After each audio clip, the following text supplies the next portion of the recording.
Hi, welcome to the State of the Nation.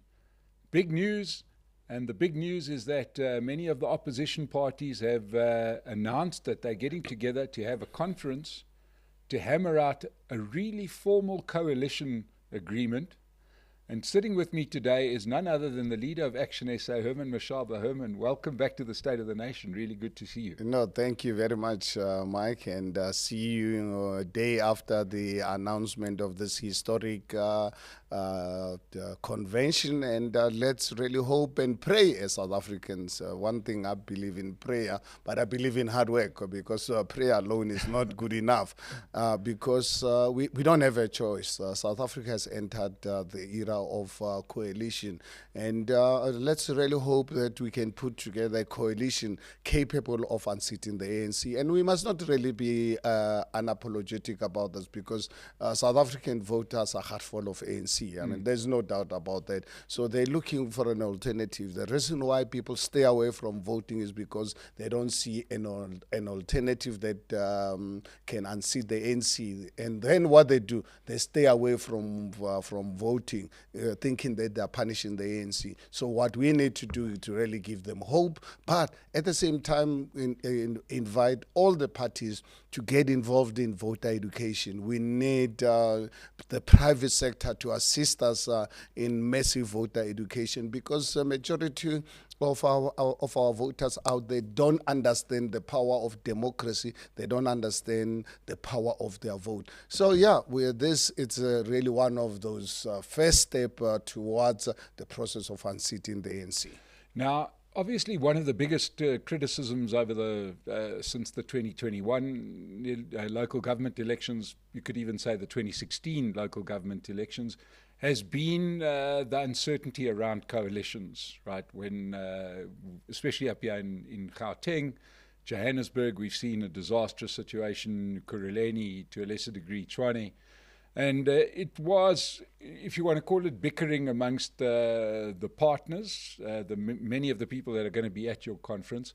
And I presume that for once and for all, that sets it aside. Everybody understands who's working together, and they can hopefully, after your meeting, those issues get sorted out, certainly within the coalition partners. You see, I think, Mike, for me, I really hope that we are all going to go into this convention with good faith negotiations, because we can negotiate until cows come home to roast. But if obviously the intention is not to achieve the majority to unseat the ANC, then it would really be very unfortunate. And I think, fortunate enough, I was personally involved in coalition arrangement from the 2016. You remember, I was the mayor of the city of Johannesburg. I was running the most stable coalition, which will come out in history once real historians start actually digging into the real causes of collapse of our coalition arrangement. It's because of parties, even those that are in government, not respecting others. Because coalitions all over the world, it's about good faith. It's about actually putting residents and putting the country first, not putting your own political parties ahead of your own political ideology. Because the thing is, if voters have rejected you to be the governing party, there's nothing you can do until the next election. There's absolutely nothing you can do. So what you do, if you're really committed to the country, you want stability, you respect everyone involved, you take your arrogance out, you take your big boy mentality out of this. And at the same time, we're sitting with an ANC that is very disruptive. I mean, the ANC, look, I mean, it's understandable. I think one would really be naive to think ANC will just sit back and allow themselves to lose power. So they will disrupt. Yes. And that is a fact, that is given. But honestly, for me, the ANC is not a concern. They can try and disrupt as much as possible. As long as I know that they don't have the mandate of the voters, we should not really be scared and concerned about them. We must concern ourselves. Those that wants to see ANC out Can we guys agree on compromises on really putting the interest of South Africa and the residents first? Yeah, but I presume that the first step towards a successful coalition is that you know that your partners are on board, right? And this process hopefully eliminates the question mark as to whether your partners, because even if you go back to your coalition in 2016, and especially the coalition that governed Johannesburg under Mayor Palazzi, you always had the feeling that there were some people in that coalition that weren't signed up necessarily for the coalition. They were there, but at any point they could turn, and we saw it with COPE. They turned and destabilized the whole thing. Patriotic Alliance, they've been serial turners. They, you know, it seems like every coalition they're in, at some point they're going to drop the coalition. No, I think it's very, very far from the truth, and that's why I'm saying is historians, while some of us are still alive, they're most welcome to talk to us. We can give them scientific evidence of the role played by big parties. In our particular case, the collapse of the city of Johannesburg, the collapse of Ekurhuleni, the collapse of Tshwane, is as a result of DA's running of coalition, not really showing respect, including us as Action SA. You can imagine in the city of Johannesburg being the second biggest political party with 44 councillors with DA 71, but they treated us like dead. But for us, because we understood that we needed to unseat the ANC, we accepted what I would really call it was abuse. But at the end of the day, it was a necessary abuse because we had no option. Because if ever we had to move away from our coalition, we would have given the municipality to the ANC. But eventually they succeeded in giving it to the ANC. And right now, as I'm talking to you, we are battling to stabilize the coalition in Tshwane, where we have the numbers. Action SA is supposed to have had a speaker. You can imagine for the last, 2-3 months, we are run by an ANC EFF speaker. I mean, how upset can this be that we are allowing this? We can imagine as a mayor, DA mayor, allowing a situation where you've got a speaker, one party the person put there by the EFF and ANC, and there's no urgency in resolving this matter because as a mayor of the city, if you look at our constitution and our legislation, no ways you're going to run effectively as a mayor if you don't have the support of the legislature. So now you're giving the legislature to the opposition, to your enemy.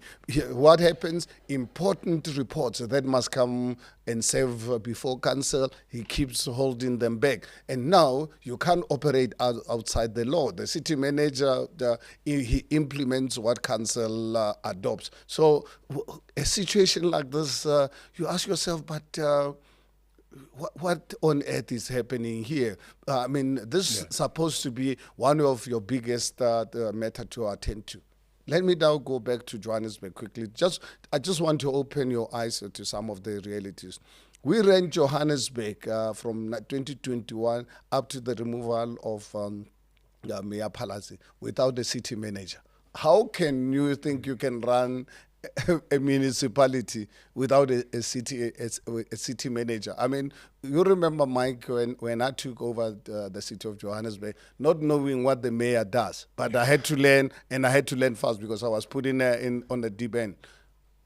I was elected in August. By 1st of December, I had my own city manager appointed through proper processes, legal processes, everything approved by this thing. You know, because we had Trevor Fowler, who's an ANC veteran, when I took over, who was the city manager. But I had to ensure that I bring in someone independent because as a mayor, your role is to give political direction, but you put in a city manager, someone who's neutral, professional, who can obviously execute the mandate of your office political bearers. But now under Palazzi, until she got removed, She was running with ANC city managers. I think one of the classical one. I mean, I remember at the time I was in Mauritius on holiday with my family when I got a call that. They've got one acting city manager. Someone who, when I was the mayor, we wanted to institute what we call it institutional review. I wanted to collapse all city entities, city power, Joburg water, and so forth, because having those entities totally unnecessary. So I came out with a plan to come out with an institutional review so that we don't have boards that are wasting our time. It's a necessary bureaucracy. ANC created these institutions to give jobs to their cadres. And the guy who sabotaged this, real sabotage, Mayor Palazzi puts this person as the mayor, and immediately called them, including speaking to a chief of staff from overseas. When I said, guys, you guys committing suicide. This is an ANC person. This is someone who can't tell me you don't really know that you've put in someone who's going to sabotage you. You can't have a city manager like that. So these are these dynamics that as politicians, like in business, if you don't put the right people as your management team, you are bound to fail. Okay, so there's a lot of history, a lot of lessons learned. And I presume the reason that you're getting together is because of these lessons that you learned, so that these mistakes do not get repeated. Absolutely. Right? And that's what is exciting about what's coming up in your conference, because I think that what a very tired public needs to know is that these stories are wonderful stories, for historians, but we're living now and in the future. And we want to know that in the future, these kind of silly missteps aren't made. Well, the reason why, Mike, us as Section SA are committed to this project, we learn from history, but we don't eat history, we eat the future. Yes. But we learn from the history, don't really make the same mistake, So this is what we're asking all the parties that are going to be involved in this convention to really understand. Firstly, please let us come to negotiations in good faith. Yes. Then, so don't really come in to us with this agenda. In the meantime, there's another agenda on the side. So this, I think, for me, it's very important. And these are going to be tough negotiations because there are certain things that are not negotiable as far as Section SA. Just to give an example, we would want the commitment that if you are going to negotiate with us, there's no chance whatsoever that you'll ever go into a coalition with the ANC. We'd rather be in opposition, because we don't want you to come and to have the discussion with us, knowing very well in the event whatever we are unsuccessful, you've got a door open to the ANC. I think that's a commitment that we want all the parties to commit. Otherwise, then we don't want to really waste our time with parties that are prepared to work with the ANC. So the question comes then, how do you do that? Because, in essence, it sounded like you had a version of that in Johannesburg where you had a coalition agreement, right? Now, recently, and the Patriotic Alliance said, well, we're moving. We're actually going to support the ANC. I'm saying, what recourse do you intend to have after this conference? I could say as leader of a party, yes, I'm never going to work with the ANC, I'll sign your document. And then I'll do it anyway. Look, I think, let me tell you why PA walked out of coalition agreement. I think not the propaganda that you're aware. We inside this to really understand. When it came to my personal attention about the ANC, the buying of our councillors, wanting the PA and IFP to join them to remove our coalition arrangement. soon as these matters came to my attention, I brought it to the attention of the coalition partners, including the DA, that, guys, we've got a challenge brewing. IFP and PA are being touted by the ANC. So please, we're aware they are taking our speaker and our speaker with there is no doubt I was a very weak speaker. So it's I then proposed openly to them, not behind closed doors, to say, look, let's give these two parties a speaker position. Yeah. We all agreed to give it to the IFP, but then but the solution can't always be to capitulate to the guy who's threatening to leave your coalition. No, it wasn't threatening. I mean, the thing is, Mike, it's like business. When you've got a threat, you're proactive. You don't just really wait and pray and let things really happen by nature. When there's a threat in your environment, you proactively deal with the threat. So this was a real, and it's something that we could have neutralized. We all agreed. We said, let's give the speaker to the IFP, and they were not really well represented. Yeah. And in the first place, as I've said to you, our speaker at the time was really very weak.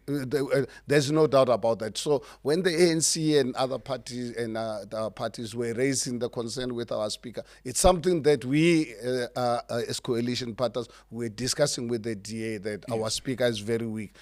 Let us be proactive, give this position to the IFP. But then, what the DA then did, they then unleashed the vitriolic attacks against us, including the PA calling them the criminals and whatever. So those are things that I'm saying is what you said is great, and we've heard this many times, and that's the reason why the ANC have got Johannesburg again, and it's the reason why people are questioning coalitions and good faith and bad faith.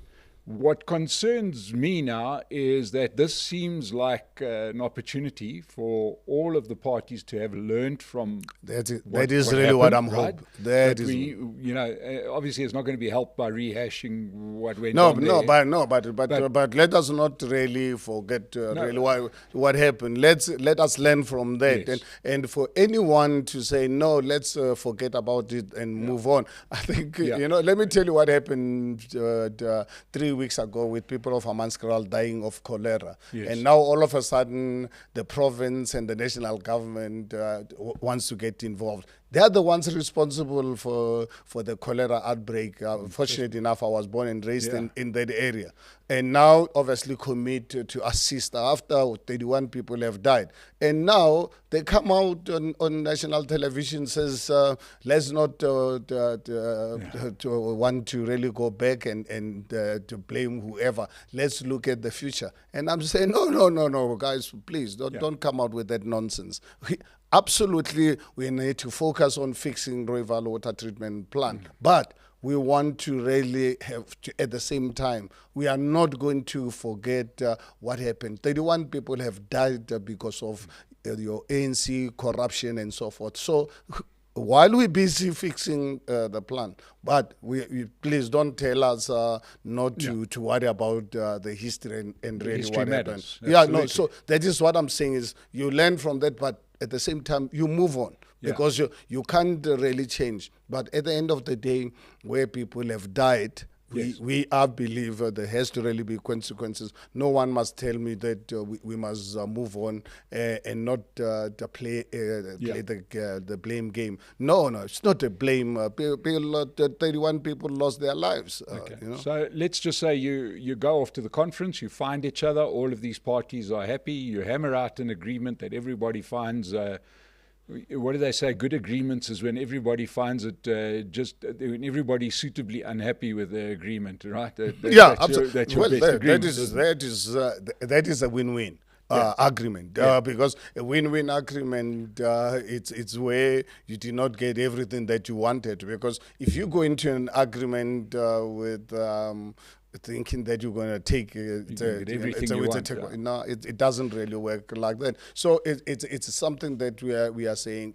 Some of the things we are happy to really live by, but others we are saying no, they are not negotiable. So exactly like you say, if we can come out with a signed agreement where no one actually came out as a winner, but the country it's a winner, and we're going to have a stable government. The challenge we are facing right now is to be able to attract enough parties to really be able to unseat the ANC, or alternatively, I think for me, the biggest opportunity I see in this is to get the voters out there. The 20 million plus, roughly 25 million South Africans who have given up on voting. That is where, for me, and it's a low-hanging fruit. I think, honestly, we only need 5 million of them. If we can just manage between now and the elections to get them to really be interested in politics, absolutely, ANC is out of power. Instead of trying to really get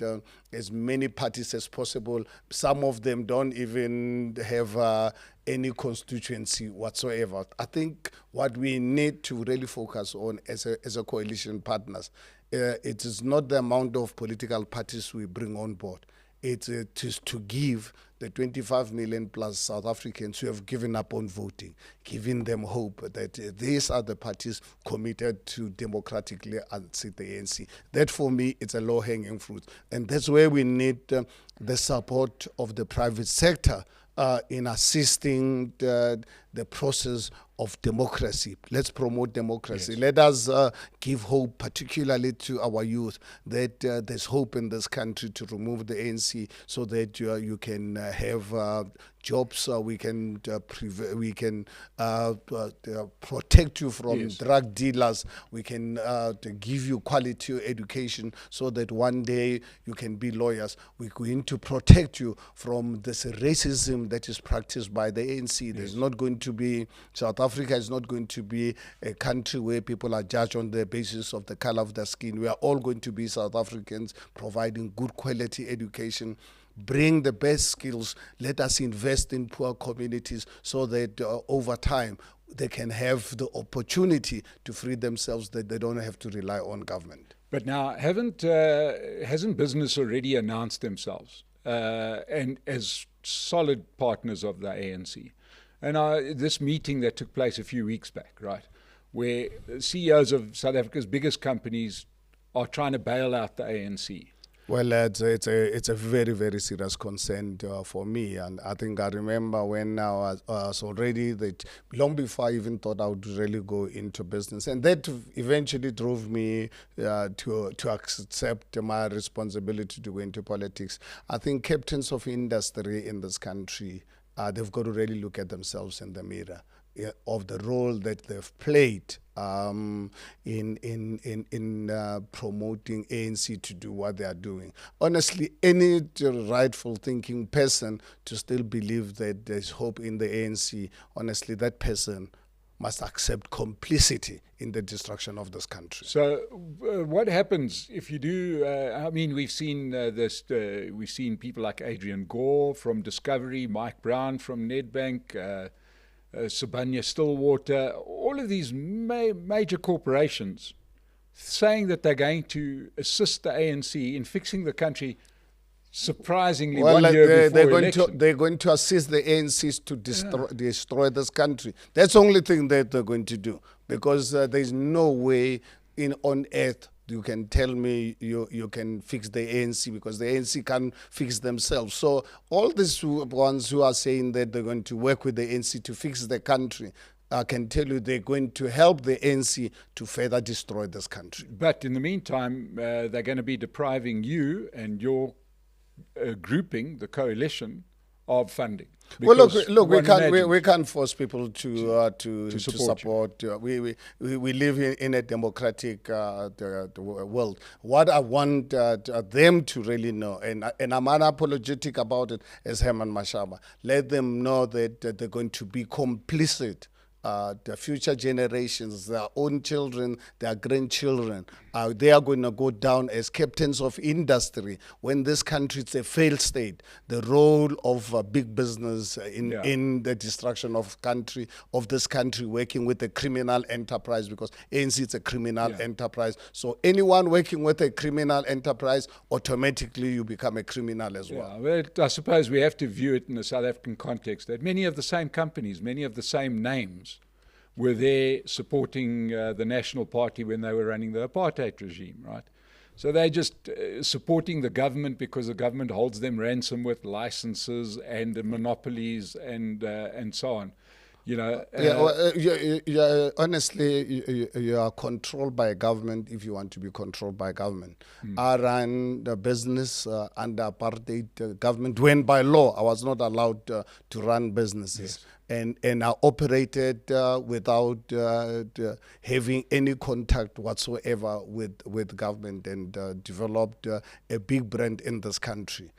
Yeah. Here we are 29 years into our democracy as a black businessman who voted for the ANC, who grew up with people who are running today ANC.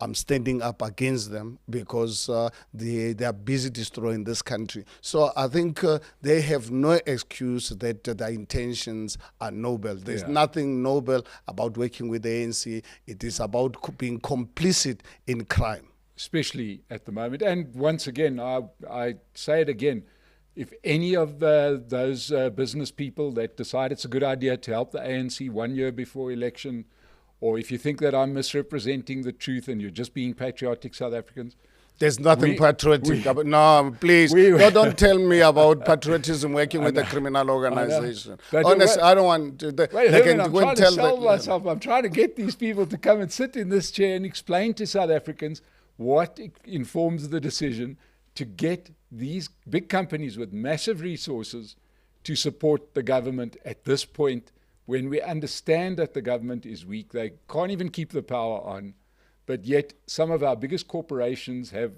agreed to help them on things like law and order. And we had a CEO of a mine saying he's going to arrest people.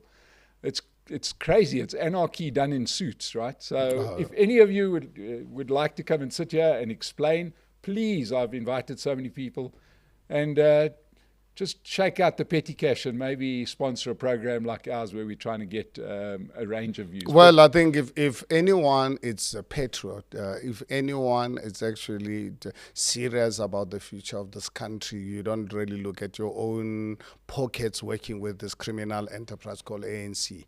I'm saying there's a low-hanging fruits. A big number of black people live in abject poverty. They live in squalor.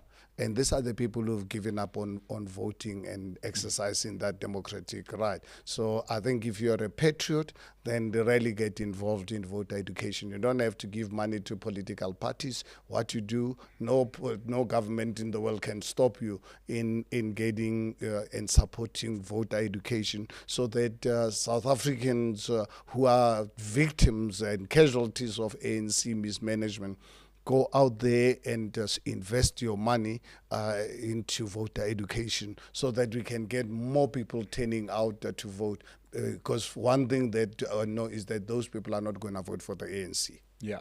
Now, let's just talk. And just by the way, once again, pretty soon we're going to have a live State of the Nation business breakfast where Herman's going to be on stage with John Steenhuisen from the DA, with Musi Maimane, Build One South Africa, Corne Mulder from Freedom Front Plus, and Velen Kosini Tlabisa from the IFP. He's going to be there. These are the main members of the coalition. So, you can hear it live and in front of witnesses, and come and join us at the Sandton Convention Centre. You can find more information below this video. But Herman, let's just talk about the future, because the future is, I think, what everybody is concerned about. What happened has happened, and coalitions have been destabilized from within and without. Now, let's just say it all plays out the way we hope it plays out. What then does the run-up to the 2024 general election look like? Look, I think it is scary for me, and I'm not a prophet. In the event that we fail to remove ANC from government, the economy of this country will not survive up to the next general election. Not a chance. And I think right now, if you really look at it, where with the ANC, EFF, and now we're driving the PA into that camp, that makes it even much more difficult to can unseat the ANC. But at the same time, I see a huge opportunity. But that opportunity requires resources to unleash the potential of the disenfranchised voters. That's where the opportunity lies, because you don't want to end up with the ANC winning with 8 million voters, because the voter turnout was small, and ANC, without any doubt, is going to be under 40%. But then, obviously, you bring the EFF and the PA into that mix, makes it a bit more difficult. I think the opportunity which excites me as a South African within the next 10, 12 months build up to elections, it is to wake up this huge opportunity of the voters. And I think for us as Section SA, we're succeeding. I'm sure, Mike, you saw what we did just over a week ago in Ward 7. I mean, I'm exceptionally proud of our achievement in all the 5 black VD stations. I mean, we annihilated the ANC. I mean, this ward used to belong to the ANC. We said we're going to go for it. In 2021, just to give you an idea of how effective our campaign was. In 2021, in this particular ward, which was won by the ANC at 37%, Action SA in the city of Johannesburg, overall we had 16%. That means this ward we only got 5%. It's one ward, the ward that brought us down. So it means we did not really have a good candidate. But we still said, let's go for it after the ANC councillor resigned. This ward, it's like 50% black, 50% the colored communities. We went for it. I think we had a great candidate, and our campaign team, particularly in the 5 voting districts in the black areas. I mean, that's where at Action SA we moved from 5% to 14.5%. I mean, almost 3 times the number we received. Obviously, DA won because the colored voters came out to support them. PA. But the PA. ANC lost the award to the PA. But when you look at this results, PA in the black areas is literally non-existent. Whereas Action SA in the colored areas, we've seen a marginal growth.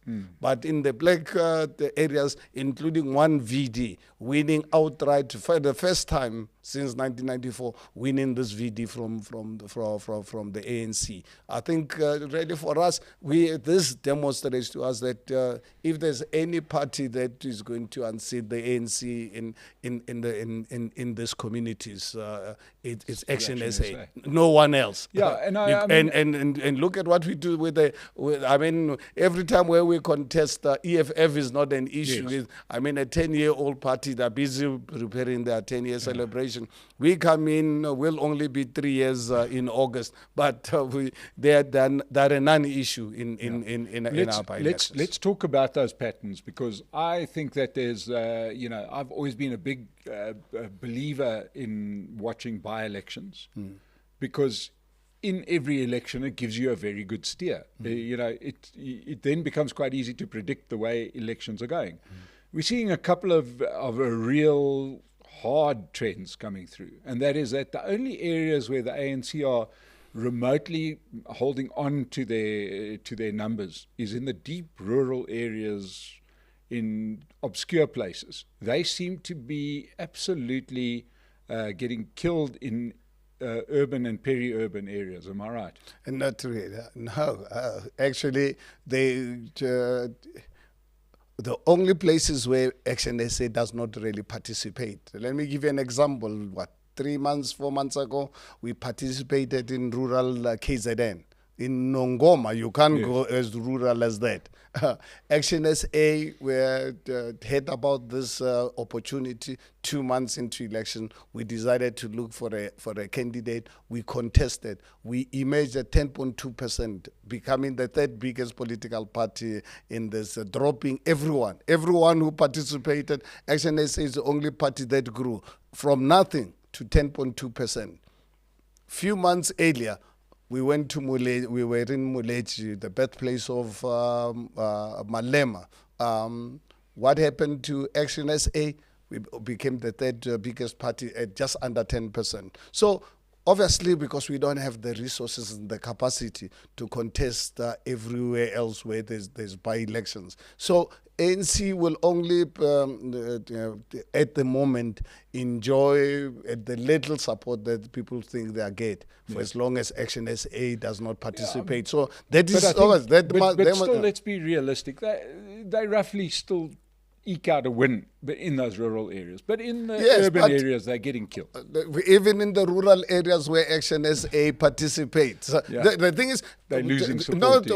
Sorry, Mike. What I'm telling you, you see with me when I discuss with anyone, I'm not giving you some stuff by a professor and laptop analyst. Yes. These are real voting support. You can't argue with this because if you are saying Action SA is lucky to get that, but what about because then you must use the same formula of judgment for all the parties. Yeah. So ANC, where Action SA has participated in the election, be in Nelson Mandela Bay rural areas, be in KwaZulu Natal, be in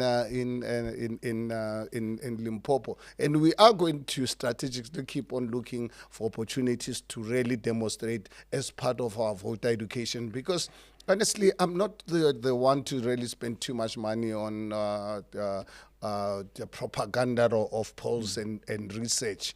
I'm a realistic person, and one thing that I know and I'm dead sure about, and fortunate enough, the market has proven that people are hurtful. People don't want ANC. They're looking for an alternative. They don't know who their alternative is, and they're demonstrating to us that we are the party that is going to unseat the ANC. Okay, so now what I presume one can look at strange achievements of a grouping like you guys are putting together in August, and that is in two places that start with Z, Zambia and Zimbabwe, where they did have almost coalitions, or the getting together of opposition parties to unseat the ruling party. In Zambia, it was successful in 1991. Frederick Chiluba, he unseated Kenneth Kaunda in a multi-party thing. And then, of course, the Movement for Democratic Change under Morgan Tsvangirai in Zim was very successful in unseating, or what and should they be and unseating. they did unseat. And they did unseat them. Yeah, it's just that I think, the role of Thabo Mbeki and the ANC, their hand really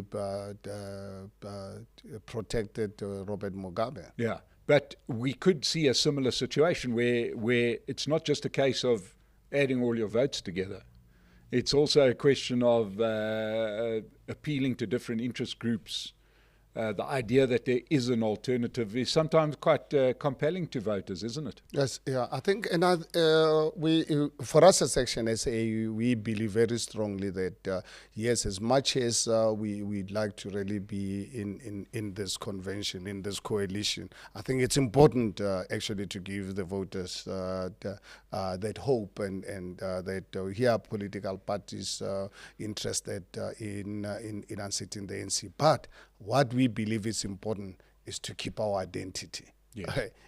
Because we don't want to really be affected by The the change of fortunes of ills somebody. of some of the parties. So I think it's going to be very important for other people who are interested in other parties working with us. That's fine; they can remain with their voters. But for us as Action SA, we want our identity to be intact, because we don't want to really be seen to be representing another political party, because we're not representing another political party that people don't want. So our voters, they prefer us and they want us to really be in coalition, but they want us to be seen to be completely independent, and we are an independent political party. And that's really what we're going to encourage the other parties to do. Keep your own identity and let your voters decide. But please, don't want to use us to really give you endorsement. We're not giving you endorsement. What we are saying is we want to work with you when you have the numbers. We must go out when we go and contest. We are going to contest as separate political parties. Obviously, the only thing we must do is to limit unnecessary confrontation. Unnecessary. Sometimes, obviously, you have to really defend yourself, but I think we must avoid unnecessary attacks because that's something that might obviously deter and discourage the voters. But I think keeping our own identity as Action SA, because we are Action SA. We don't have any relationship whatsoever with any other party. In fact, the other day, one of my colleagues called me. I was over the weekend in Mpumalanga, and someone from the union who listened to my speech in Barberton on Saturday to say, can't we, Action SA, have our own union desk? And I said to my colleague, I said, please, I don't want to see any union next to Action SA. We saw and experienced how COSATU has destroyed jobs and so forth. Action SA will, we are clear on our economic policy. No union will have a veto right on our economic policies, whether unions like it or not. And I think I don't stand on a fence. I've always said, Mike, is that, for me, I've been taught not to stand on the fence, because you will fall and you'll hurt yourself. Rather take clear decisions on certain issues. So what we want to make sure that Action SA remains a totally independent party, but in the event we don't get outright majority, these are the parties we are prepared to work with. That is the message that we are going to be sending at this convention. Yes. That these are the parties, in the event we don't have outright majority, these are the parties we are willing to work with. And the coalition, the discussion group, the conference members, the people that are signed up, all agree on property rights. They all agree on taking race out of South Africa. Good. Right. Absolutely. And because yes, honestly, I think if you don't believe in property rights, please don't come and waste our time. If you don't believe in the rule of law, please don't come and waste our time. If you don't believe in an unracial South Africa, please don't come and really waste our time. I'm from day one of the launch of Action SA, I've always said to South Africa, if you are looking for a racial party, please go somewhere else. I'd love your vote, but I'm not at whatever cost. So if you are looking for a racial party, please don't really waste my time and waste your time. Would love your vote, would like the vote. And fortunate enough, you know what, people who live in squalor today, people who are casualties of the ANC government pushing racial policies, they've had enough. People are looking for a party that can really build a nation that one day my grandchildren can be judged on the basis of their character, not their skin color or race or gender. And that's really what majority of South Africans want. So why must I stand on a fence on such a very important factor? Action SA will not really push racial policies. Action SA believe in free market economy. Action SA believes very strongly in property rights. So don't come and tell me we want the banks to belong to the state. That's kind of nonsense. We must run construction companies and run bakeries. What nonsense is this? I mean, policies that have proven beyond any reasonable doubt that they can only make the country poor. But what happens with the elite, the ruling elite? They calling themselves communist and socialist. They live large. I mean, I'm sure you saw what happened yesterday with the VIP protection services, or how they abuse their powers. Those are things that makes me, as a South African, extremely angry. How these are the people who are supposed to really protect us. Look at what happened to the public protectors that report on Friday, clearing Cyril Ramaphosa of any wrongdoing. I think we cannot operate in a society like this where people actually who are supposed to be protecting civil society, they are the ones who are actually abusing it. Well, you know, ladies and gentlemen, he would love to drop the mic after that close, but it can't because it's attached to the table. Herman Mashaba, always wonderful to speak to you. Thank you for being so clear on where it goes. We look forward to seeing you at our live breakfast.